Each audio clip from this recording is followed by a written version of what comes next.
So it's great to have Moshe Vardi here with us. We spent a day yesterday together on a prize committee, which is a causal explanation for why we see him here now. He was at UW. So thanks for making time to come by and share your thinking with us. Moshe is a long-term colleague, an incredibly deep thinker and scholar starting from the point of interest of how do you apply logical inference, logical reasoning to computer science challenges. And he's taken that to a number of places and has become known as an innovator in AI, reasoning about knowledge, database theory, systems, and many other areas of computer science. So it's been really impressive. It's an impressive swath of contributions, and more recently, applying some of his insights to deeper questions at the intersection of technology, people, and society. And that's where we have a kind of a join of our evolution in terms of questions that we're asking these days and coming and looking for interventions and policies. Moshe is, to the more formal description here, is a university professor and George Distinguished Service Professor in Computational Engineering at Rice University. He's won a number of awards along the lines that I just described for the work. The Godel Prize from SIGACT, the Kanellakis Award, the Sigmod Cod Award, the Blaise Pascal Medal, the IEEE Computer Society Good Award, and the Church Award from SIGLOG. I won't keep on reading these awards because you're going to make people feel like, what's going on here? He's authored or co-authored over 600 papers, 2 books, Reasoning About Knowledge and Finite Model Theory and its Applications. He's a fellow of numerous organizations, including the National Academy of Engineering, National Academy of Sciences, American Academy of Arts and Science. I didn't see this before. I read this just now. You hold 6 honorary doctorates. That's very interesting. How many people have any honorary doctorates in this room? Anyway, I really also know him know Moshe for almost single-handedly, I think. Of course, he had a team eventually, transforming the CACM from kind of a lightish weight magazine kind of society tableau to a rich, engaging, high-quality centerpiece of the computing community. And thanks again for that. And I think that's been recognized through several of the awards that I didn't even talk about. Anyway, today we'll hear about an ethical crisis in computing, ? So we'll hear the answer. Thanks, Moshe, for being here. Thank you for this kind of introduction. Very good to be here again. So I want to raise the question, are we having an ethical crisis in computing? But I want to start to talk about the concept that I think is very fundamental, is not talked enough, is about trust. How many people play ever the trust game? This is very often popular in kind of corporate off-site retreats, stand on top of here, fall backwards, hope that people will catch you, okay? So why do corporations do it? Because they know that for teams to work require an element of trust. But this is actually bigger than just for small teams. This actually applied in a very broad way. And why is that? Because Wittgenstein, the philosopher, said that every game is unwritten rule. What is that unwritten rule? Follow the rules of the game. And it doesn't help to write it, because then you did another unwritten rule says, follow that rule. And in fact, it's not enough that you know the rules of the game, but you have to trust that everybody else is follow the rules of the game. And if you think about this applies, you go to a traffic light and there is a green light. You just drive through because you trust that the lights work properly. And if you have a green light, the other side will have a red light. And you trust that the other driver will obey the rules of the game. And if you want to see how important it is, go to some third world country where traffic lights are viewed as a friendly suggestion at best. And nobody drives through a green light because you don't know what's going to happen there. Democracy is another type of a game, and unless you trust that everybody is following the rules, why should you follow the rules? it turns out that trust has a hugely important economic value, because an economy without trust, everything has higher friction, because you don't trust. You sign a contract. Do you trust that the contract will be followed? So, excuse me, people have computed that Russia is losing about 70% of its GDP because it's a low trust economy, as compared, for example, to Sweden, which is a high trust economy. And Satya Nadella said last year, we cannot afford not to build more trust in technology, because our entire economic growth agenda can come to a standstill without it. So trust is an incredibly fundamental concept in modern society, actually in all societies. But to trust technology, you either have to be familiar with the technology and trust it, but for many of us, many technologies today are black boxes, so you trust the people who develop the technology, or maybe you don't know the people individually, so the company, and maybe the industry. But what happens if it's none of the above? And there are people who are saying now that we have a crisis of trust, because the situation with cybersecurity is dismal. We hear every day, we hear about cybersecurity breaches. Our democracy essentially has been hacked by technology. I'll come back to it. And I would say, this is us. This is on us, guys. We should have built better foundation for society, and we didn't. We failed to do that. Privacy, there are people who say privacy is dead, but of course these are people who have an interest in not having privacy, and surveillance has become a feature, not a bug. I'll talk more about automated decision making, and of course everybody is now talking about explainable AI, but explainable AI at this point is a term of aspiration. It's not a technical reality. So, do people trust tech vendors? One is Opacity. Twitter has a privacy policy. Try to read it. It's written by lawyers. It's written to be writable, but not readable. Okay. Surveillance has become a business model. I'll come back to it. Some tech executives are proud that their children have no screens at home. So the products are for your children, not for their children. There is in Silicon Valley now, you have some expensive neighborhoods, but people don't want to see any self-driving car in their neighborhood. They should go to some other neighborhoods. Mark Benioff, CEO of Salesforce, said a couple of years ago, there's a crisis of trust concerning data privacy and cybersecurity. I think it's even broader than that. And that had led to what some people now call the Techlash, the backlash against technology. And I came across it in October 2017 when I read a column by Peggy Noonan in the Wall Street Journal about gun ownership. And the question is, she's trying to understand, why do people are so attached to their guns? And I think her explanation is cockamamie, but the sentiment she expresses is important. She said, because of their personal and financial information got hacked in the latest breach, because our country's real overlords are in Silicon Valley and appear to be moral Martians. What a beautiful alliteration. Moral Martians who operate on some weird new postmodern ethical wavelengths, and they'll be the one programming the robot that will soon take all the jobs. Neil Ferguson, Wall Street Journal, a few months later, most alarming was the morphing of cyberspace into Siberia. Not to mention the cyber caliphate, a dark and lawless realm where malevolent actors ranging from Russian troll to pro-ISIS Twitter users could work with impunity to subvert the institutional foundations of democracy. And if you think it's only in the Wall Street Journal, here is Tom Friedman, just a few months ago in the New York Times.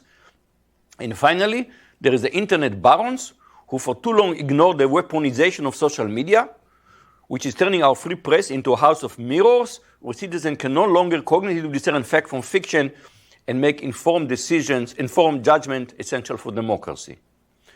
What's amazing about this Techlash, that here's an article from a few years ago.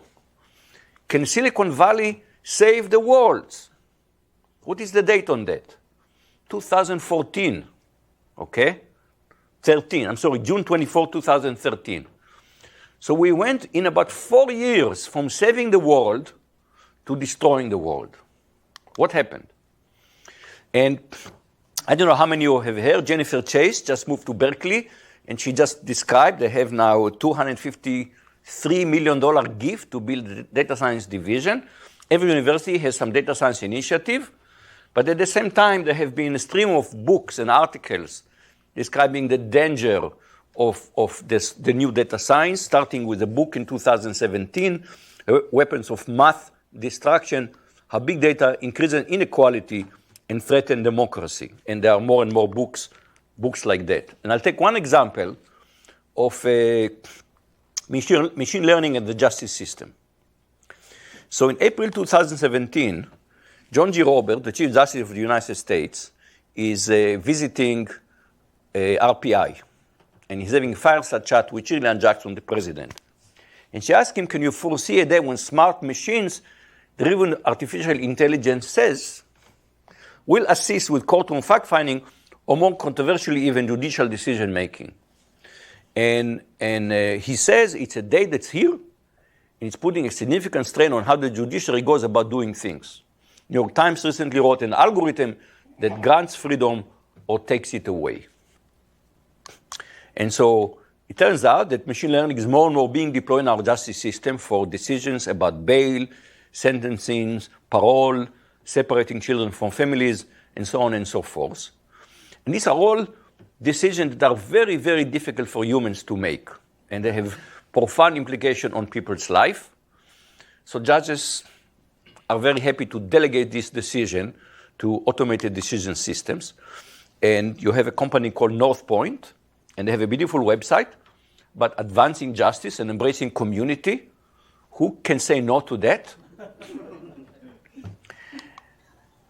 And in 2016, ProPublica did the first kind of expose about the system that are used to do it, and they showed that if you take similar data, you just change a few variables to essentially changing the race of the defendant from white to black, suddenly the system makes different judgments. And it's not that difficult to figure out why. Everybody now knows. Some people call it garbage in, garbage out. Or if you want to be more polite, you say culture in, culture out. We have a history of oppression against African Americans in this country, and that's in the data. And if you train the data on that, that's what the system will learn. And that's why now people talk about this new phrase, e-carceration. Okay, and how this new, all this, the new systems that are being deployed are essentially discriminating on the basis of race and class. It turns out that the system even, they have fancy websites, but the machine learning underneath is very shaky.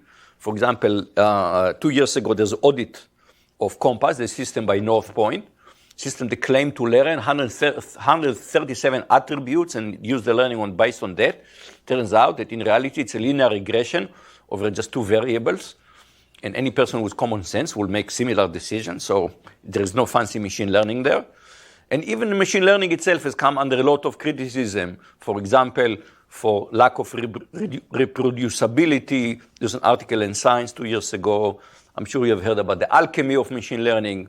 Modern machine learning is coming under a lot of, it's of course, incredibly exciting technology. We are all excited to hear about it, but it's very far from being ready for being deployed in the justice system. It's one thing to predict which click you're going to link on, which link are you going to click on, but it's very difficult to make profound decisions about people's life. And to reveal the absurdity of the situation, let me tell you about Fluffy. So Fluffy is a black lab. He's very cute, as you can see. And I trained Fluffy to detect risk of recidivism. And Fluffy is very, very good. If Fluffy barks, then there is a high risk of recidivism. If Fluffy licks, then that means that there's very low risk of recidivism. But as you can see, Fluffy is a black box. And it does not provide explanations. So would you allow Fluffy to make parole decisions? And of course, we all understand how ridiculous it is. But my argument is there is not much difference between Fluffy and some black box machine learning that does not provide explanations. In fact, we don't have to go to Fluffy. I write lots of recommendation letters. Imagine that I write a recommendation letter that will just read like this. I recommend John Smith for tenure. people would laugh at my letters. They said, this is useless for us. Why? Because you do not provide an explanation. How many people have read Ender's Game? This is a tech audience, so people remember that Ender is a boy who he and his friends they think they're playing video games, but in reality they are fighting intergalactic war, and when they win, they destroy the civilization. I think this is a metaphor for all of us. We thought we were just playing games. Turns out we're running the world, and we have not necessarily made it a better place. And this is often has been described over the last couple of years as an ethical crisis. So here is a sequence of headlines from different articles in the media: ethical dark side, ethics crisis, chief ethics officers. Facebook is now doing what some people call ethics washing, giving some ethics center $7.5 million. So to show what an ethical company it is. Ethics, ethics, ethics. About a year and a half ago, in the Snowbird meeting of the Computerized Association, there was a panel on social responsibility. And the question posed to the panel was, we live in a world that we have created, we computing professionals. We can no longer pretend we're making the world a better place. And the question was, what is our social responsibility as computing professionals? And the answer was ethics, ethics, ethics. And I want to be the ethics party pooper. Okay? I want to ask, is it really about ethics? And I'm going to challenge that. And I'm going to use as a metaphor the Ford Model T. The Ford Model T, I would argue, was the most important industrial product of the 20th century. We think it was computer? No. Computer will be, I think, the 21st century. But the 20th century was shaped by the automobile. And this was the first mass-produced, mass-consumed cars. And as soon as the Ford Model T started being produced and people start driving around, we discover cars kill people. Lots of people get killed. And we've been spending now more than a century trying to deal with this, with the deathliness of cars and reduce the mortality. And of course, the country grows, the population grows, there are more cars, so more people get killed. So people in transportation business focus on this. This is death per billion vehicles miles traveled. How many people get killed for each billion mile that people drive? And you can see that we have done an amazing record of reducing it. Of course, it's now going up. Why is it going up? The drivers and the pedestrians are both distracted. But ignoring this, which is shameful, we have done amazingly well in reducing the mortality from car crashes. How did we do it? By gazillion things, not by one thing. Thing that you go to the first car, they didn't have mirrors. And then we have the cutting edge technology, anti-lock brakes and airbags. And we've changed the whole terrain of the city. We have crosswalks and traffic lights. And we have laws like DWI. And now Texas finally outlawed driving while texting. Okay? So it's finally illegal in Texas. What did we not do? What did we not say was the remedy for this mortality? We didn't say every driver should get ethics training. No. We basically had public policy. And the public policy, you see, it spans from regulating the car companies, changing the way we build cities, changing the laws. You need the license to drive a car. All kind of things happen. Yeah? And thanks to Ralph Nader, too. And thanks to Ralph Nader, too. Public policy, part of it was public pressure to create the right incentive. Absolutely. Just don't. He's not running again, I hope, is he? So now let's compare this. Now this was the metaphor, car, what happened with car. Now let's talk about the internet. So internet kind of really goes back to the 70s, but not as a public thing. As a public thing, it's mid-90s. But the foundation, the cultural foundation of internet goes back I was a postdoc at Stanford in the 80s, and we had the Well, which was a dial-up bulletin board, and there was Usenet. And the cultural infrastructure for that goes back to the 60s, and there was a sentiment of anti-establishment. People call it the counterculture. And out of that anti-establishment counterculture, it has to do partly with the Vietnam War, came up the mantra information wants to be free. Of course, information doesn't want anything. These are just bits. They don't have anything.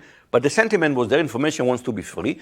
So when you look at Tim Berners-Lee paper describing the World Wide Web, it was all about unfettered public sharing of information.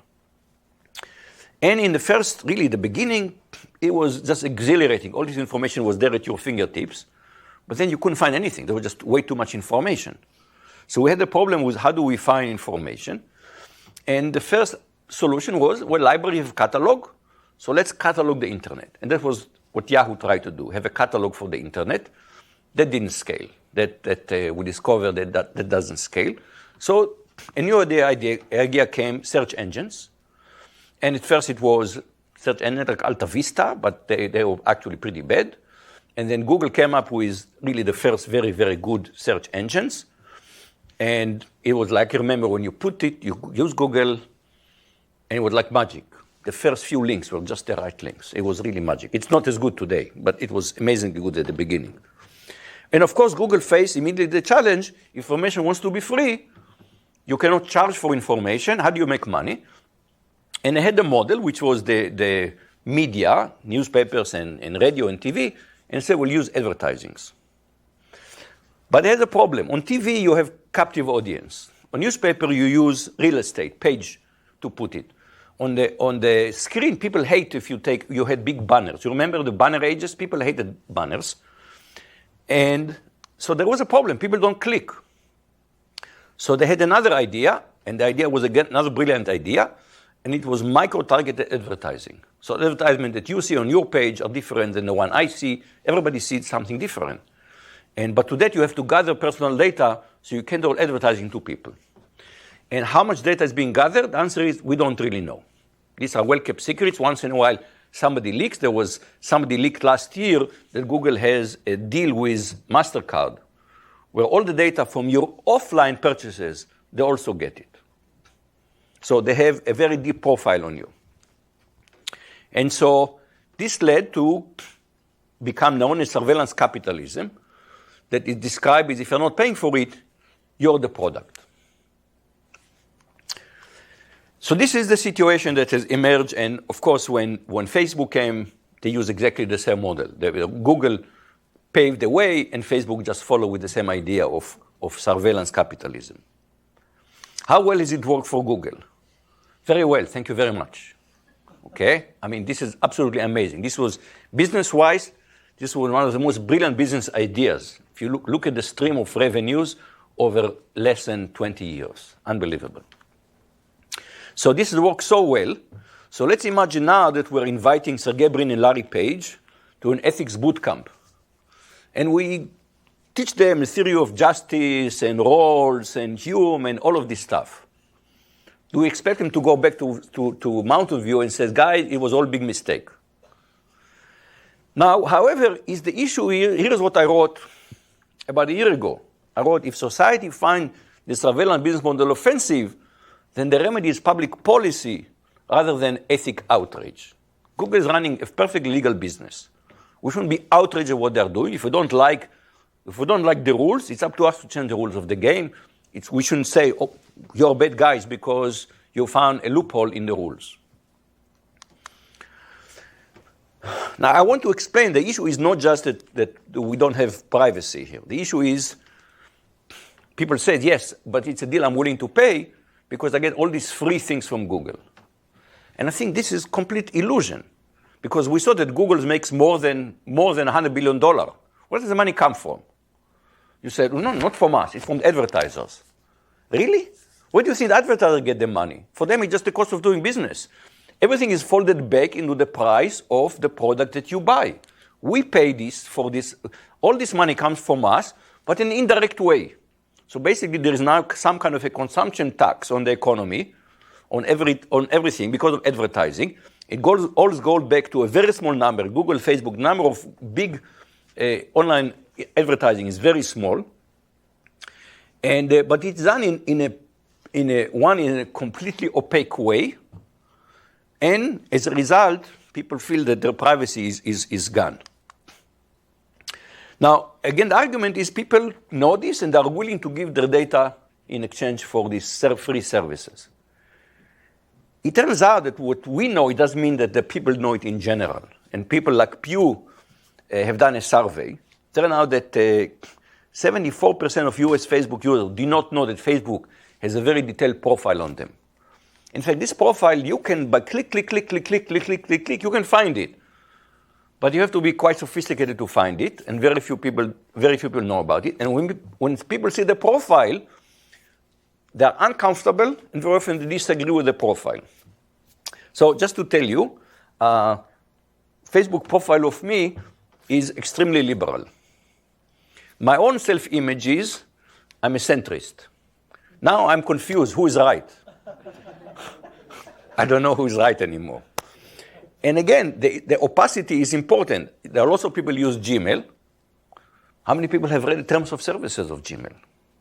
Turns out, for example, every time you send a paper on Gmail, you're giving Google a license to use it to improve their services. Be careful what you send. And even beyond that, you know, people debate what is now. We have a debate now between capitalism and socialism. But I think experience has shown that free market is a properly regulated, is a wonderful device for economic growth. Okay, people have tried unfettered capitalism, and we've seen the result. And people have tried unfettered socialism, and we've seen the result. So somewhere in between, this is a good market. We have destroyed the market for information. There's no more market for information. And I wrote a column about this 2 years ago, how the hippies destroyed the internet. It was very popular in Germany, translated to German. Haben die Hippies das Internet zerstört? And in the US, I got really hate mail about this, absolute hate mail. I mean, it was just stunning. But again, I go back, is it about issue? Is the issue here ethics? Or is it about, do we have the right public policy? And I want to use a different example, and it has to do with liability. So here is example, I copied the license. This is a license from corporate XXX. It's not Microsoft, but it's another $1 trillion corporation, you can guess.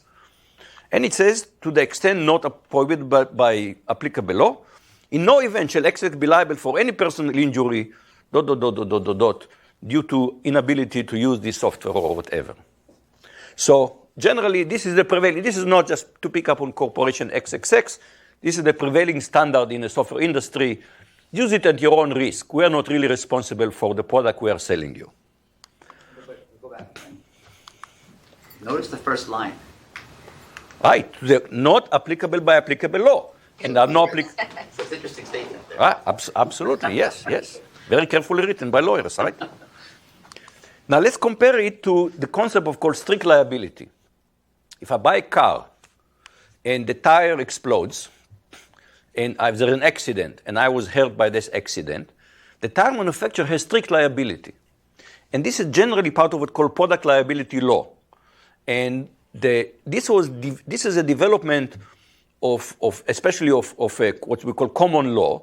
And the observation is that in this modern times, you cannot expect to get a car and inspect it for technical soundness. It used to be caveat emptor. And people say, there's no way I can buy a car and check the tires for high standards of manufacturing. So the manufacturer is strictly liable. Okay? I don't have to prove that they're negligent.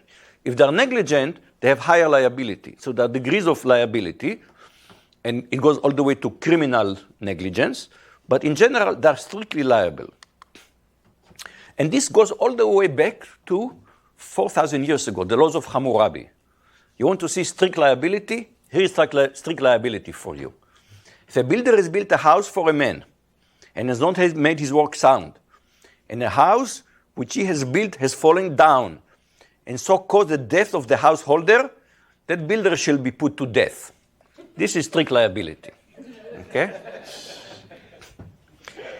So already more than 20 years ago, Helen Nissenbaum wrote an article about accountability in a computerized society.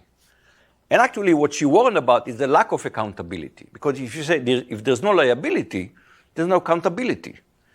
And she said that we are heading into a world which is run by software, At the same time, the software developers and vendors are not strictly liable the way we have with any other product in our society. And again, my question is it about ethics or about public policy? And as Eric pointed out, that license is said to the extent not prohibited by applicable law. So the problem is not just, you can say the problem is not the license per se, but the absence of applicable laws that will decide that software vendor should be strictly liable, just like any other product. And you could argue maybe in the very early days of software, we didn't have the standards of care, how to develop good software. I don't think we can make the case today. So again, my argument, it's about lack of public policy. Now, why is there no IT public policy? Well, one reason is that, especially today, the tech industry is incredibly powerful. I mean, you have today the big five are more than $5 trillion in market equity. Maybe last week it went below 5, and today is above 5 again. I don't know exactly. But it's not just about today's industry. This goes back. This is a long history of the IT industry to its previous incarnation. It doesn't just go today companies, but you go 25 years ago and before that. There was always the argument is regulation stifles innovation. So let's not regulate it because we're going to harm innovation.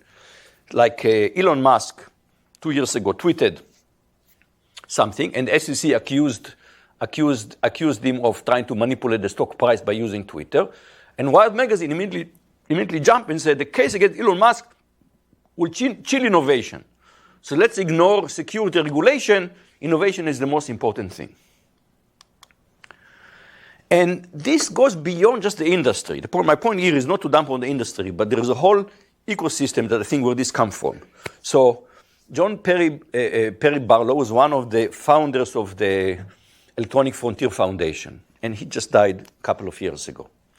And in 1996, he wrote a Declaration of Independence of Cyberspace. This, you really have to go and read this document. It's absolutely stunning document. Here is the first few sentences. Governments of the industrial world, you weary giant of flesh and steel, I come from cyberspace, the new home of the mind.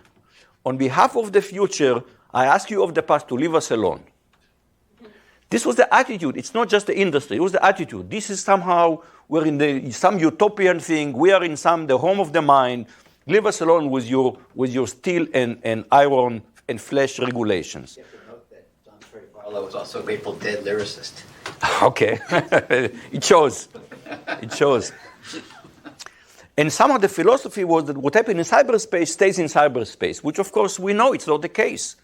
And you can imagine what would happen if there would be an attack on the US power grid, which there's some evidence that the Russians have been already kind of probing some of the weak. We don't have an American system. We have many, many different players. And some of the small ones that have less resources to invest in cybersecurity, we've already seen some footprints of Russian trying to penetrate the US power grid. Or an attack on the US election. Let's imagine something radical as that. I'll come back to that. And I would say it's just beyond this utopianism. It's pervasive to the computing ecosystem. So in 1995, Clayton Christensen, who just passed away very recently, wrote an incredibly influential article about disruptive innovation. He ultimately published a book, but first there was an article, and he described a process where you have a new entrant to the market, come with a new technology, and completely disrupt the previous dominant players. And the running example of this document was about disk drive technology. This is what disk drive used to look like, okay? They were big, okay? And they shrunk. Every time they shrunk, it was because there was a new technology. But it was very rarely the same company was able to move from one technology to the other. There was always a new technology that displaced the old one. Now, Christensen was trying to be descriptive. He said, this is what I'm seeing in the computing industry. But this now has become the mantra. Every business proposal that people submit in Silicon Valley is about disrupting some market. Is if disruption is something to celebrate. And it's not very far to go from disrupting to breaking. So you have Facebook, who until a few years ago Their motto was move fast and break things. Unless you're breaking stuff, you're not moving fast enough. But break what? It's one thing to break your own, travel reimbursement system, or to break democracy. And now the evidence is very strong. This idea of frictionless sharing led the ability to have massive dissemination of fake news and the ability to target people on individual level, many millions of people, with targeted advertising. And I think the most definitive word on what happened in 2018 so far, 16, was a book by Kathleen Jamieson, Cyber War, how Russian hackers and all help elect the president, what we don't, can, and do know. And she makes the case that we still don't have all the information to say, she said it depends on the standard of evidence. If you want beyond reasonable doubt, we don't have it. But if you take the civil court, civil litigation standard of preponderance of evidence, we have preponderance of evidence that Russian intervention helped elect Trump. And again, if you go beyond this philosophy of disruption and breaking, you get to the next step, which some people has called criminality as a business model. So you take the sharing economy. These are both the Airbnb and Uber. What is the business model? Ignore current laws. Because most cities regulate the lodging business, and most cities regulate the transportation business. If I would drive a car and for money, they would say, no, you need a medallion to do it. And these companies basically say, oh, we don't do it. We're just a platform. Now imagine they have done it. They would have done it with an app for illegal drug delivery. But somebody else would come, and all they would do, the app would match buyers and sellers. And they would say, we're just the middleman here. We're just a platform. Everybody would say, no, you are enabling crime. This has been described as criminality as a business model. And these were both brilliant business ideas, and they used the convenience to consumer as a political leverage. But the reality was these two companies, the business model was about breaking the law. So this brings us back to a topic that I think is something that, I'm partly here to learn more about this business, how Microsoft does it. And I start talking about it to people this morning, about corporate responsibility. So corporate responsibility is also something that has evolved over the years. You go back to the 1960s and ask a CEO, whom are you responsible for? And the CEO will say, oh, this is complicated. I have many stakeholders. I have shareholders, I have customers, I have employees, I'm located in a community, I have to balance the interests of all of them. But starting actually in 1970, and it became dominant in 1980, it all became about shareholder primacy. No, the shareholders are the only one that counts. And therefore, profit-making in the interest of the shareholder should trump everything else. And Milton Friedman said the social responsibility of business will increase its profits. And the Business Roundtable, which is the 200 essentially top CEOs in the country, just last August said, oops, there was a mistake. We need to go back to stakeholders, which, again, some people debate because the fact that you have so many different stakeholders does not lend to a very easy decision-making for corporations. But I have to say, this, you want easy decision-making, think of each one of you. How do you make your decision about your life? And the answer is, it's about stakeholders. You have responsibility to your family, you have responsibility to your employer, you have responsibility to yourself, you have a community. You somehow have to navigate between all of this. So the question I want to pose is, technology is driving the future, who is doing the steering? And the reality we've created, we have let tech corporations decide where society is going. And I think this is not the right choice for a society to do. Quoting an article from Bloomberg, beware of tech corporation playing government. Technology has moved very fast, but we have neglected to develop the corresponding public policy. The problem is not this corporation. The problem is what society has not done. And what we need to remember, innovation is not a goal. New is not a goal. Social progress is a goal. Innovation in the service of social progress is good. Innovation per se, I don't see why innovation per se would be a goal. Now we can go back to ethics. Is ethics important?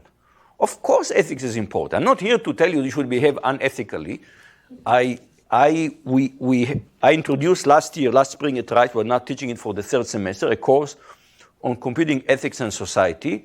And to see the students reacting when you force them to think about the implications of technology in society, and to see them changing they come to tell me they've changed their thoughts about their career because of that, I think it's wonderful.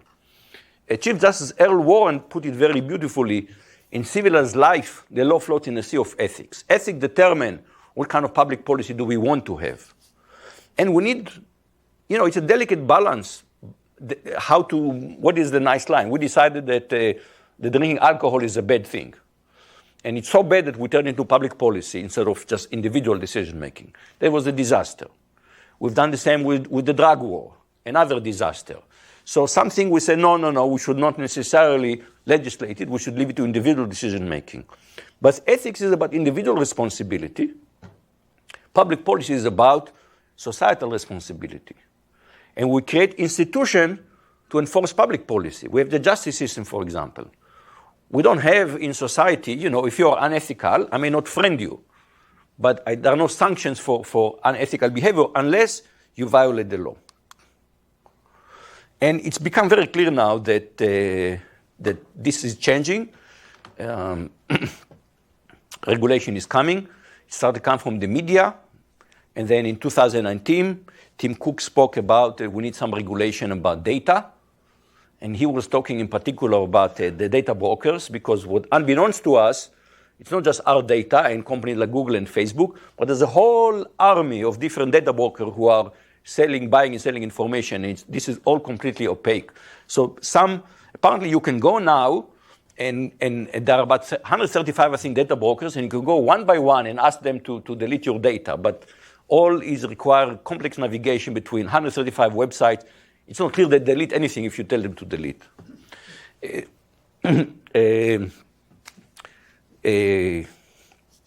Alphabet came recently about temporary ban on face recognition. I think Microsoft, also Brad Smith, talked about the need to regulate face recognition. So you see now CEOs are going to Washington to talk about regulation, partly because the last thing they want is 50 states to have different regulations. It's much better to have, just business-wise, it's much better to have federal regulation. Now, how to regulate?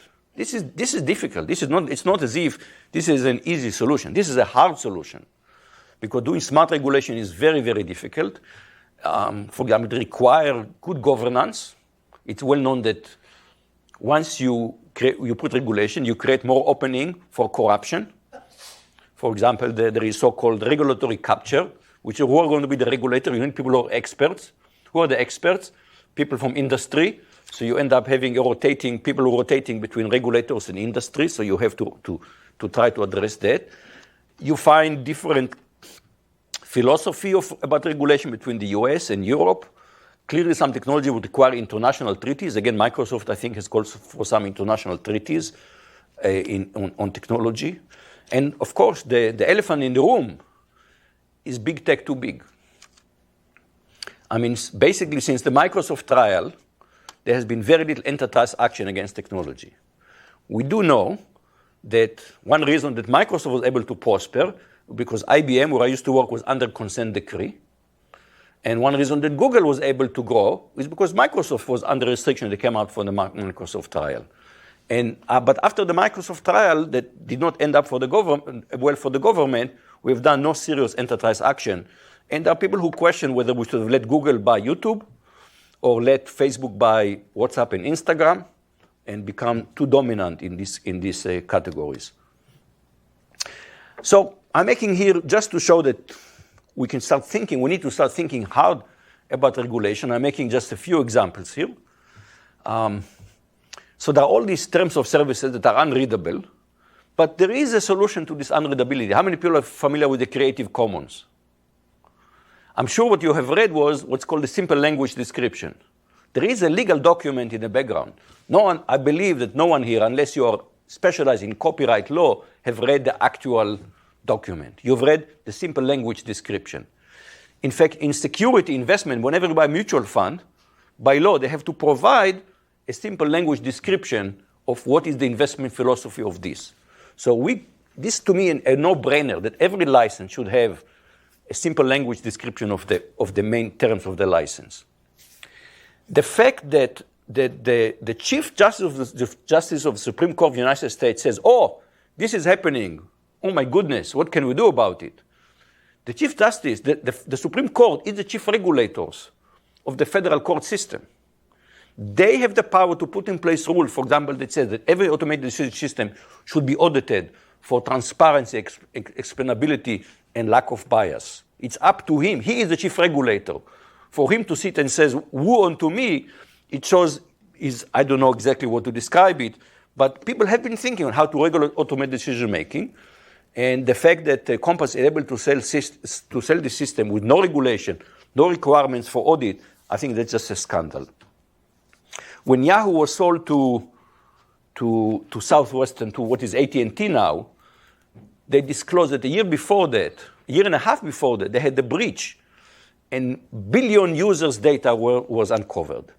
And they only disclosed it because now they had to do it because of part of they're being bought by AT&T.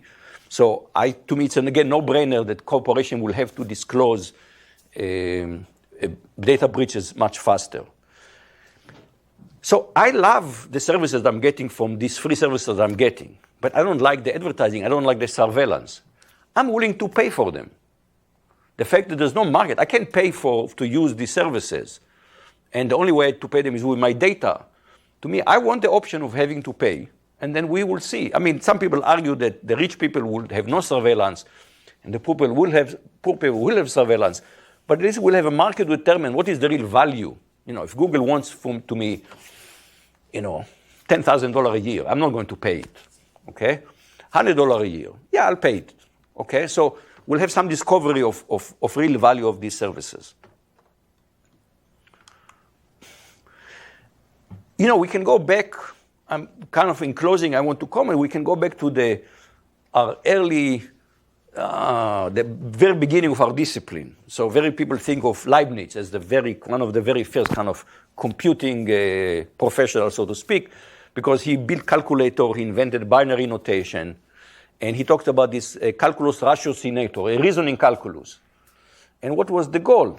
Mankind will then possess a new instrument that will enhance the capabilities of the mind to a far greater extent than optical instruments strengthen the eyes. So there is this tension between what we call AI and IA. Do we want intelligence that will replace human or will augment human? IA is intelligence augmentation or amplification. And Leibniz was all in favor of intelligence augmentation. Ada Lovelace, in a letter to Babbage really turns out was an entrepreneur. He wanted to make money from his universal engine, from an analytical engine. And she writes to him, I wish to aid my mind towards expanding, interpreting the Almighty, his laws and works for the most effective use of mankind. So she's kind of chiding him. Yes, it's okay to make money, but let's also think how we can make it good for humanity. And I want to close by observing this issue of technology and its impact on society. We are just the latest, other disciplines have discovered the dark side of technology before us. The physicists discovered it with World War II and atomic bomb. The chemists discovered it in World War I and chemical weapons. We somehow thought that we're immune for this. But technology always has two sides. So the first technology was fire, and it was such a magical technology that in Greek mythology they imagined that Prometheus stole it from the gods.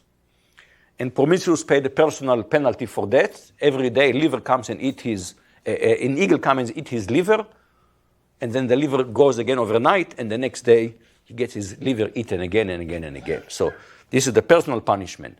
But there's another chapter to that story, and this is Pandora's box. This is the way to punish all of humanity. The gods sent Pandora with supposedly a box full of gifts, and when they open the box, pestilence and all kind of ills, societal ills, come out of the box. So already the Greeks were telling us, technology is never free. It's always the dark side of technology. It always has adverse impacts. Think about it. The way we look has been shaped by fire. Because we have these tiny jaws, because we eat cooked food.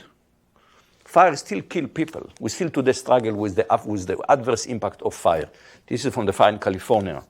in 2018. And somehow this topic of how to deal with technology, I don't think has getting enough attention.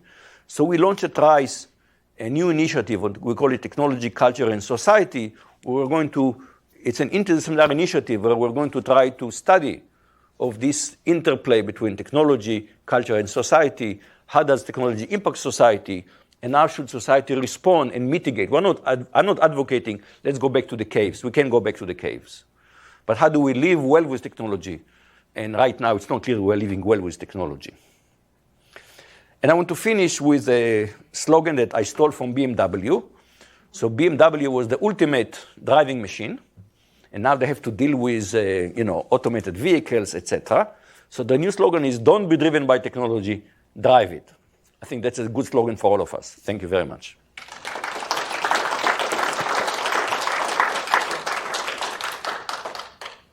Question? Go ahead. Yeah. So I think it's interesting with respect to ethics to also talk about systems. And can the systems inherently be ethical or be used ethically or not? And I would ask two questions about any system. One, to whom is it accountable? And two, is it sufficiently transparent to be accountable? And if you look at systems like our current, social media platforms, my question would be, is anything like that possibly accountable?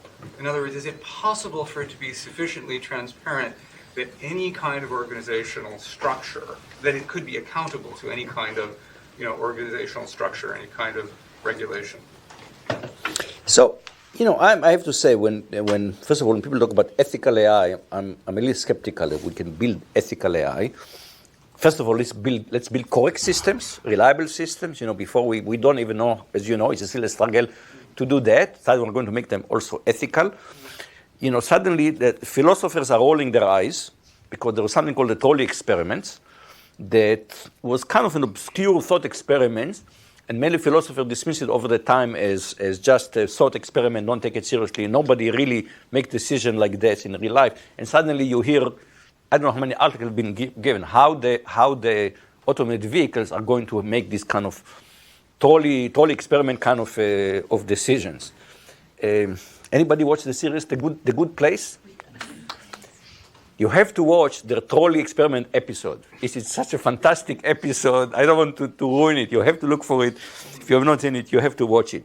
So I would say before we do ethical AI, let's think about we are responsible ultimately. I mean, it's us. Guys, it's on us. We are the people who develop it. Let's talk about our responsibility. I said, it's even beyond us. I think society has neglected to put enough rules on us. I mean, if you have children, you discover that, yes, you want your children to explore and experiment and go and take risks and sometimes fail. But there are some places where you draw a line and you say, no, do not go play on the freeway. It's okay, you want to play on the street in our quiet neighborhood, okay. On the freeway, no. So somehow, when you let, there are no rules, it let people develop their worst side. Okay, we all need some kind of societal harness to behave properly. And by now, the biggest person in our society are corporations, and they need some rules. What is responsible play? Then we can talk about, okay, once we make corporation responsible, then we can talk about other degrees of responsibilities. But there is the phrase that become popular recently. It's called ethics washing. When Facebook is giving $1 million to ethics, that to me is a wonderful example of ethics washing. Just so you know, it's what at Microsoft we say responsible technology. So I think ethics is the part of that. Absolutely, a small part. Absolutely. But responsibility and accountability is the thing. And I said, I just talked to Eric before this talk, and I said I'd love to get an article. Microsoft describe how it is going to behave as responsible citizen. So I said I have to wait a little bit when this become public. But I think Microsoft is shaping up as a more responsible player. Who would have thunk? Go back 20 years ago, when Microsoft was the Darth Vader of the tech industry. So, yeah. So excellent talk. Thank you for coming to talk to us. And you said you're skeptical about ethical AI, and I'm an intern here studying ethical AI, a PhD intern. So in some sense, my job is to share that skepticism with you and interrogate that skepticism. One thing that I've seen a lot of focus on is like how to not make technology that is designed, or in some ways designed specifically to support an unethical end. But I like your analogy of fire in the sense that it's kind of morally ambiguous. It can be used to do good things and used to do terrible things. And to bring that into the technology space, one analogy that might hold is a word processor. It depends what you use it for. It's not by itself, doesn't have ethical implications. And in the beginning of your talk, you brought up the idea of separating children from families. And I think that's sort of a really important example of things where people might squirm, right? So what guidance will you have for industry about building technology that depends on whoever takes it and does something with it? Like tool builders, people who build morally ambiguous or morally undetermined tools, but then give them to someone else. How do you think through that? So I think everything we do has dual use. We just have to live with this reality that, everybody here, everything you have done can be used for good and for bad purposes, okay? And I think we just have to live with it. So the answer is, let's not do it because it could be used. I use a knife to cut my bread. It will be a sharp knife. The same knife can be used for someone else to kill. I mean, this is the story of technology.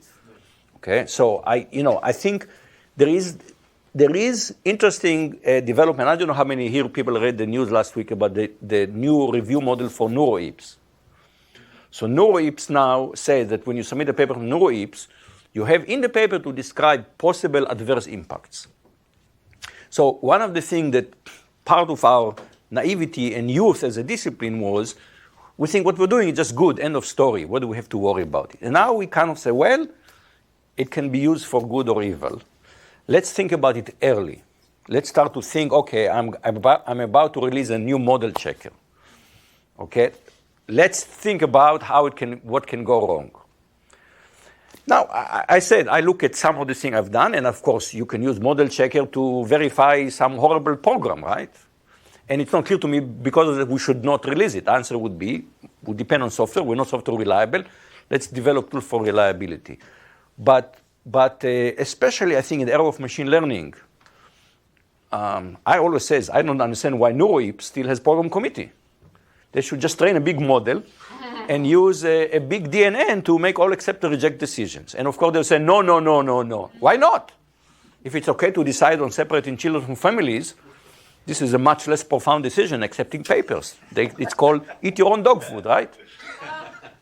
So I think we need to be aware. We were very naive that this happened to the chemists, happened to the physicists. It's not us. Well, we're in the same now. We need to start being grown-ups and think about trade-offs. And life as adults is all about trade-offs. Tom. So as a community, I feel like you say, well, we're not doing so well. But we tried sort of back in the 80s when I joined graduate school in 1987, CPSR, Computer Professionals for Social Responsibility. How many were members? I helped to found the office in Palo Alto. Actually. Yeah, right. Not a lot of us. And back then it was about reliability of the Star Wars system, but you know, and a strategic defense initiative, and it was really hard to get people to join up.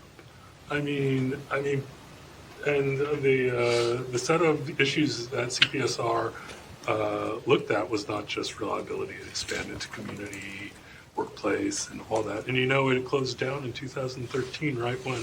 Amazing. It's actually amazing to me. This is a Greek tragedy story. That when it shut down for. This is like. Of course, some of the people went on. Mark Rotenberg joined the Electronic Frontier Foundation, and then he started. There's a number of very small, organizations, but I think we're an utter failure as a discipline to really get behind this like physicists did and.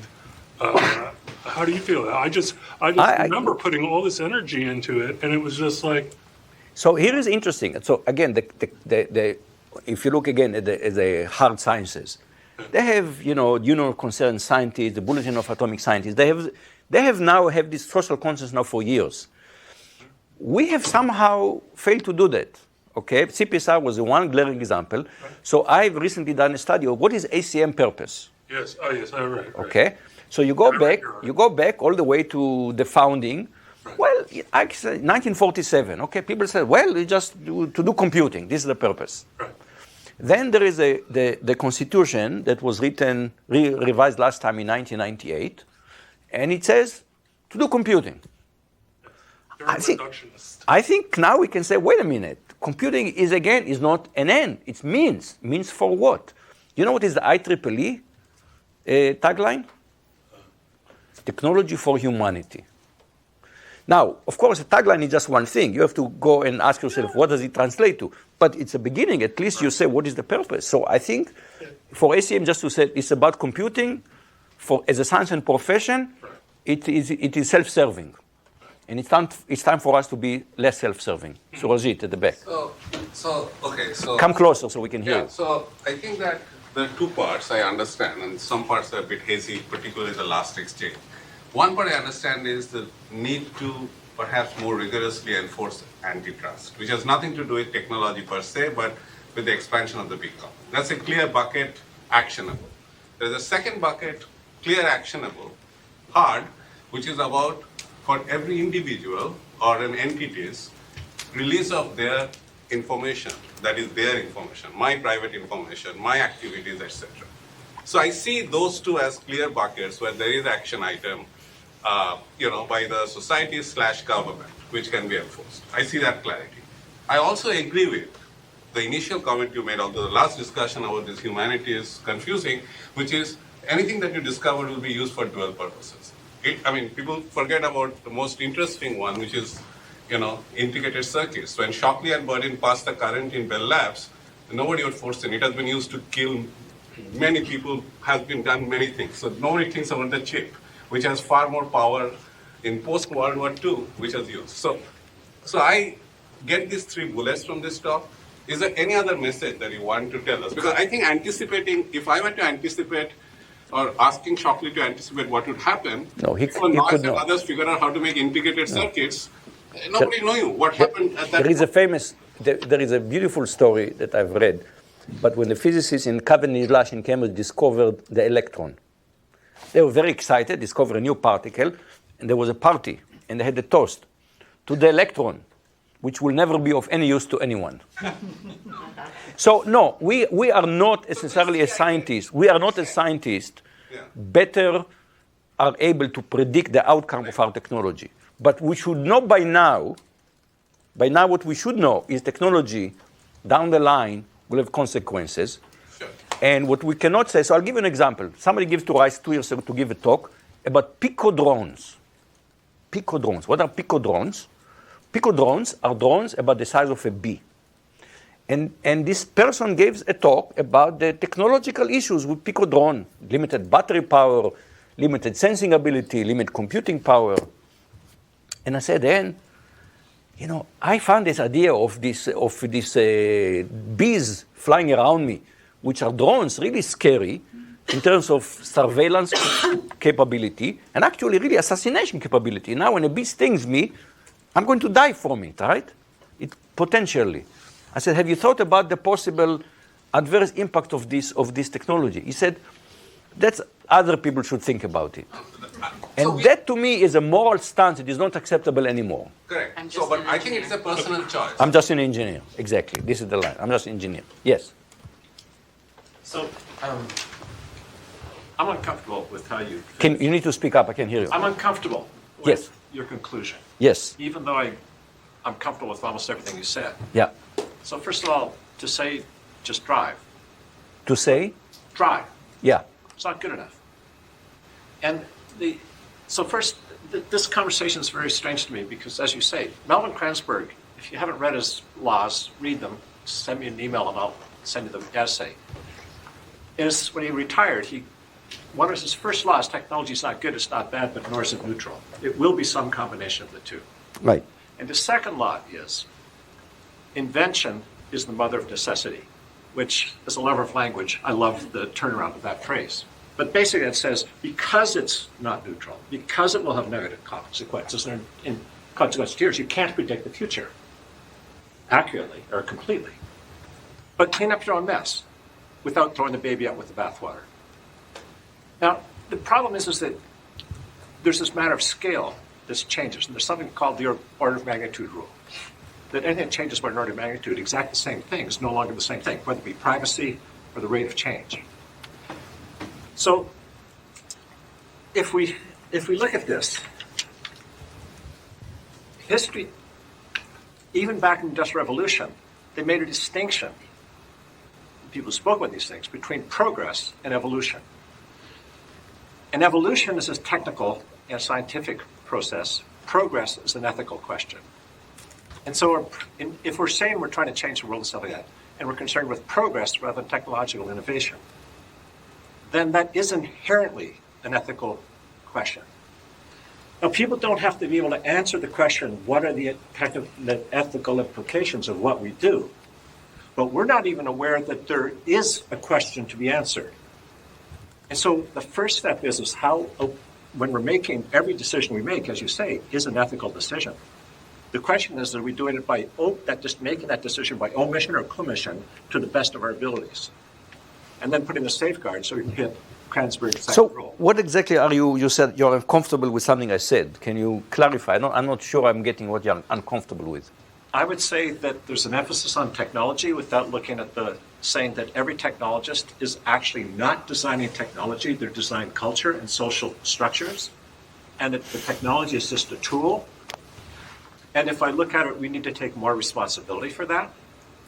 If I look at the ACM, for example, in my field of human-computer interaction, it's not, you can graduate at almost every university in the world without ever having written a program that was used by a human being, much less be marked in your ability to do so. And all of the consequences of technology are human, and we don't respect that at all within the profession. I'm not in disagreement with you. So the question, okay, so... I mean, you're just saying it in your way, and I say it in a somewhat different way. And I try to say at the end, it's not that ethics is not important, but just to pretend that if everybody takes an ethics course and every company will just have a ethics principle, that doesn't change anything, unless you go to what Eric said, unless you translate to responsibility. So we come back to this question of it's always been this case. But the rate of change is very high. And we can't regulate in advance because otherwise we'll build fire exits, we'll build firewalls where the fire doors should be and vice versa. And so and the one thing is how early can we start to anticipate things and how do we put in the structures where we can actually put the controls in place. But what we can't do is do what Facebook did and just let's just do it until it breaks and then we'll fix it. Now, we could do that in the earlier era. We could not do it anymore. I'm in violent agreement with you. Yeah. Okay. But then the question is, what's our responsibilities? Well, I first of all, I would argue, that's my point is, the line, I'm just an engineer, is to me not morally acceptable. Okay? And the answer, what to do about it, is not going to be easy. You know, we have unleashed technology. The genie is out of the box. We can't just say, whoosh, go back to the bottle. Okay, we can't just do that. And there is an issue of when to regulate technology. It's a difficult question. You cannot do it too early. I don't want to do this kind of dominated by one person. So I agree with, the point is I want to start a discussion here. I didn't come here to give you all the answers. I'm coming here to start, I think our community need to start a discussion, and there are not going to be clear answers, and there are going to be different opinions, but the point is it's time for us to engage with society. It's time, there's not enough scholarship on the regulation of technology. You go to politicians and they are willing to regulate. They don't know how to regulate. And they need to get good advice from whom? So we need our professional responsibility to engage with society, recognizing that what we have done is not neutral. It has positive effect and adverse impact as well. And this is, as I was trying to say, this is the story of technology from the very beginning. People live by fire and die by fire. And every chair here underneath will have some tag that what we have done. We have public policy, and they say the chair have to be non-flammable. And if you take off the tag, this is a criminal offense, and I don't know how many people went to jail on taking off the tag, but we need to engage with society on this. Yes, please. So I like what you say, which is that corporations have lost in some sense their moral compass, and that the only hope is to have government-wide regulation. But I would be very curious to hear how you think that can be enacted, especially when the big tech corporations are in America, a country where regulation doesn't really fly, and where a president has been known to say government is not the solution, government is the problem. Like, how do you see some sort of revolution or like impetus to enact that regulation with public support? Well, I mean, we can, I'm sure, spend the next 2 hours talking about the American politics, right? And today is Super Tuesday, so we may be wiser at the end of the day. But I think, by the way, that sentence I view it as one of the most destructive sentences of the 20th century, because people really believe it, and we tell them, excuse me, if your house is on fire, do you want the firemen and women to come and put it out? Of course. Do you understand? These are people from the government. I mean, we in this country, we had, I don't know if you heard the line, this from 2016, don't let the government touch my Medicare. This is part of the absurd that we had in this country. And right now, I don't know that I tell you that I'm very optimistic about politics in this country, but we have to think of the long term. And in fact, one of the arguments that I would make is technology, partly we are in the political situation in this country and in other countries as well, is the result of technology. This is a whole other talk. I've given this talk here some time ago. The world of technology is great for people like us. It's not been great for the majority of the population, and they're voting with the middle finger. But let's get away from politics. Jonathan. So I don't disagree with anything that you or Bill has said, but I would like to let us off the hook a little bit for what we did in the 1980s, because until 1995, our community was small, homogeneous, and trusting. And in 1995, a couple things happened. One was the internet became legally commercial, yeah. And the other was the Mosaic browser came out there, and suddenly we weren't a small, homogeneous community. In fact, the first remailer that allowed anonymity, email to be sent anonymously, was in Finland in 1992, and it was reviled by many people. So there was an expectation that you actually knew everybody who was doing it. And so the big change is that bad actors came in. And you talk about them a little bit, but not very much.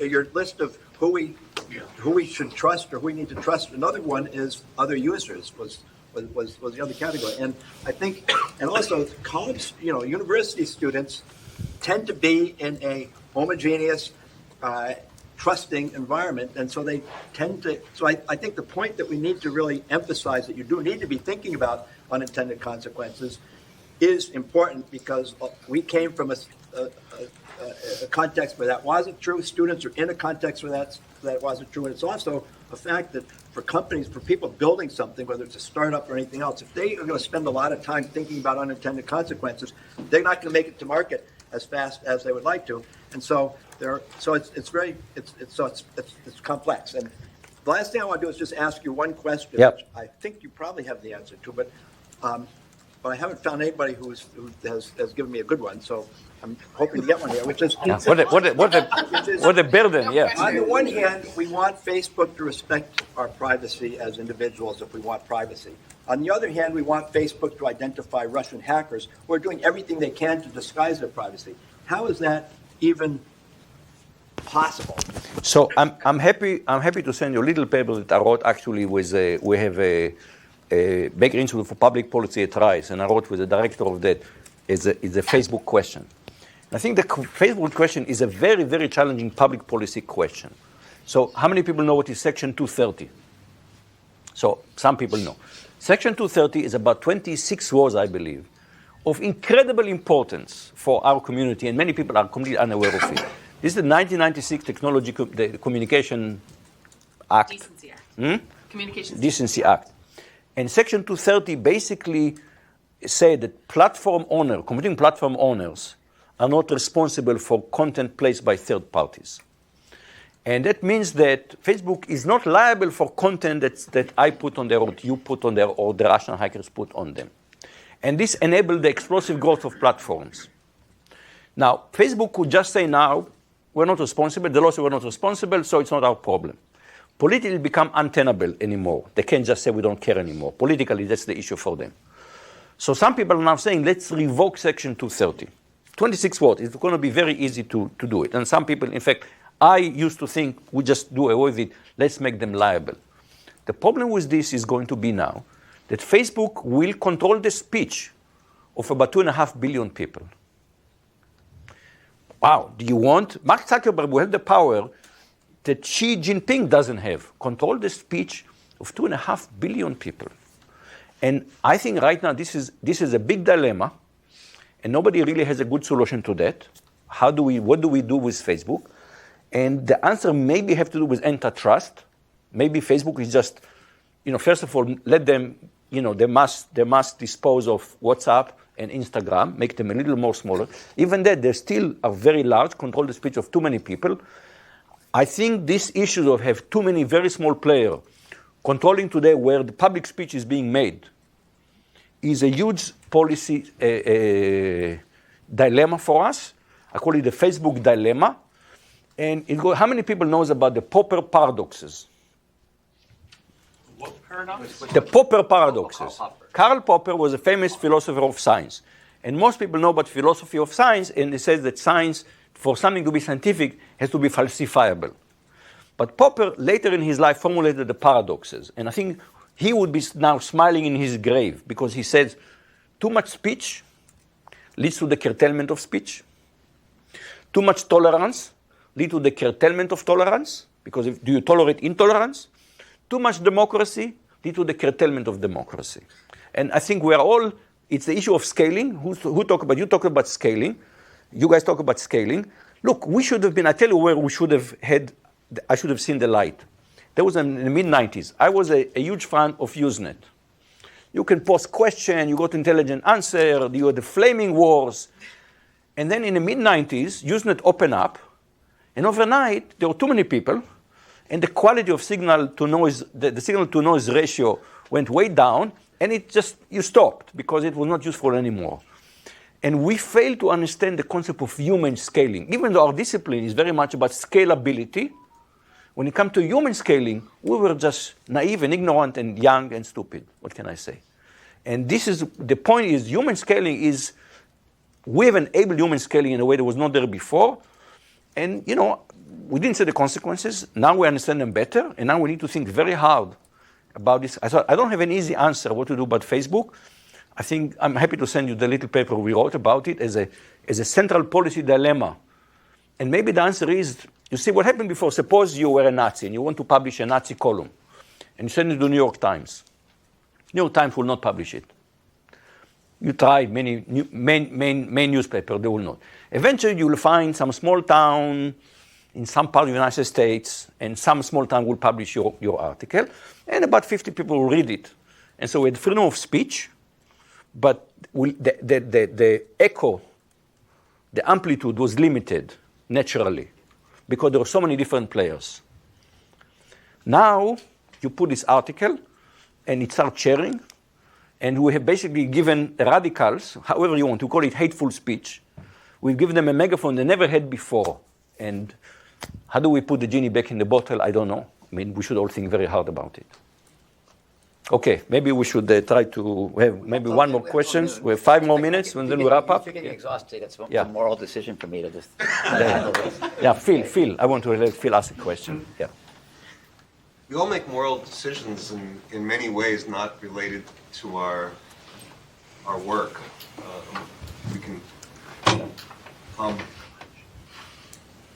And as producers of technology that can be misused, you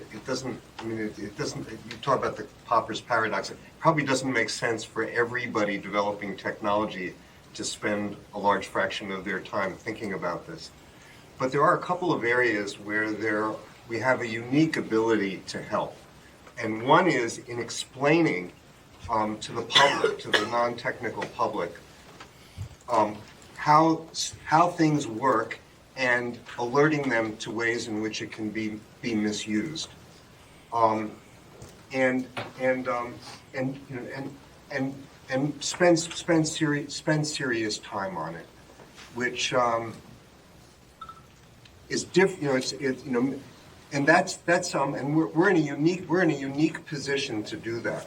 So rather than thinking about, oh, we should be very concerned about this technology we're producing that can be misused, we should think about how being experts puts us in a position to do something useful. Somebody mentioned Star Wars. I remember that whole debate about that, and some of us were asked to sign petitions telling the world how this was not feasible. But the people signing it are putatively computer experts and actually didn't have a clue whether it was feasible or not. So I think we also need to be responsible in the kind of advice that we give. You know, are we acting as an expert witness to inform, or are we promoting a point of view? So I'll tell you, we teach this course, Computing Ethics in Society, and make students really think about it. And these are sophomore or senior, junior or senior students. And then these students are going to start at, being the bottom of the corporate hierarchy. And they said, well, what power am I going to have? Am I going to go to Google, and what power will I have to shape what the product does? And I'll tell them you have power in your fingers and in your feet. First of all, you have tell the most important power you should exercise as a citizen is vote. Because many of these questions will end up being political questions. These are not technical questions. The issue of what's the proper level of regulation, so this is public policy. This will end up deciding by society, by the politician we love to despise, and ultimately that's where many of the decisions will be made. And so the power of voting is an important power. We all make decisions as consumers. We should also apply the power we have as voters. The other one, they have the power to decide where they're going to work. That's, I said, the power of voting with their feet. And I can already see the millennials, this is a new generation.